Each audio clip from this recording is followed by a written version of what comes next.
बिया के नाटक के जाल में फंसकर सूरज ने बहुत बड़ा कदम उठा लिया है। क्या कभी किसी ने आपको ऐसा अपराध बोध दिलाया है कि आपको लगा आप ही उसकी बर्बादी के जिम्मेदार हैं? यही महसूस कर रहा है सूरज, और इसी एहसास ने उसे एक ऐसा कदम उठाने पर मजबूर कर दिया है जो उसकी जिंदगी की दिशा ही बदल देगा।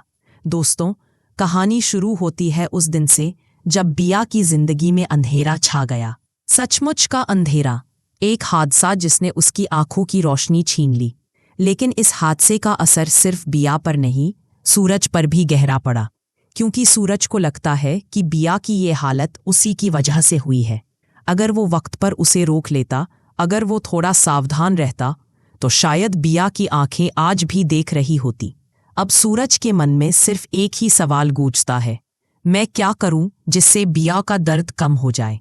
एक शाम जब ईशा उससे मिलने आती है, सूरज उसे देखकर चौंक जाता है। वो समझता है कि सामने अहाना खड़ी है और बोल पड़ता है, इसमें तुम्हारा कोई दोष नहीं था। पिया ने खुद मुझे बचाने के लिए वो कदम उठाया। मैंने उसे जानबूझकर रॉकेट के सामने नहीं धकेला। ईशा सुनती है, लेकिन उसके दिल में डर घर कर जाता है, कहीं सूरज पछतावे में कोई गलत फैसला न ले ले। दूसरी तरफ बिया धीरे धीरे अपने दुख को एक हथियार की तरह इस्तेमाल करने लगती है। वो सूरज से कहती है, अगर मेरी आंखों की रोशनी कभी वापस नहीं आई तो मैं जीते जी मर जाऊंगी। इस समाज में अंधी बनकर नहीं रह सकती मैं। और इतना कहकर वो अपनी जान लेने की कोशिश करती है, बस इसलिए कि सूरज का हाथ उसके हाथों में आ जाए। सूरज, जो पहले से ही अपराध बोध में डूबा है, तुरंत उसे रोकता है, और उसी पल वो फैसला लेता है जो सब कुछ बदल देगा। वो कहता है, बिया, अब तुम्हें मेरी सबसे ज्यादा जरूरत है। मैं ईशा से डिवोर्स लेकर तुमसे शादी करूंगा। इस एक वाक्य से सूरज अपनी मोहब्बत, अपनी शादी, सब कुछ दांव पर लगा देता है। और बिया, उसके चेहरे पर अब दर्द नहीं बल्कि जीत की हल्की मुस्कान उभर आती है। उसका मकसद पूरा होने जा रहा है, सूरज को अपने झूठे नाटक के जाल में फंसाकर उसे अपना बना लेना। लेकिन कहानी यहीं खत्म नहीं होती, क्योंकि ईशा हार मानने वाली नहीं है।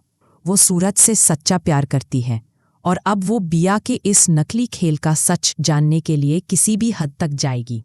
क्या ईशा सच को उजागर कर पाएगी? क्या सूरज को पता चलेगा कि जिस औरत के लिए उसने सब कुछ छोड़ा वो सिर्फ नाटक कर रही थी? आने वाले एपिसोड में ये कहानी लेगी सबसे बड़ा मोड़, जहां प्यार, झूठ और फर्ज आमने सामने होंगे। दोस्तों, आप क्या सोचते हैं? सूरज ने जो फैसला लिया वो सही है या गलत? क्या ईशा को सूरज के लिए लड़ना चाहिए या उसे छोड़ देना चाहिए?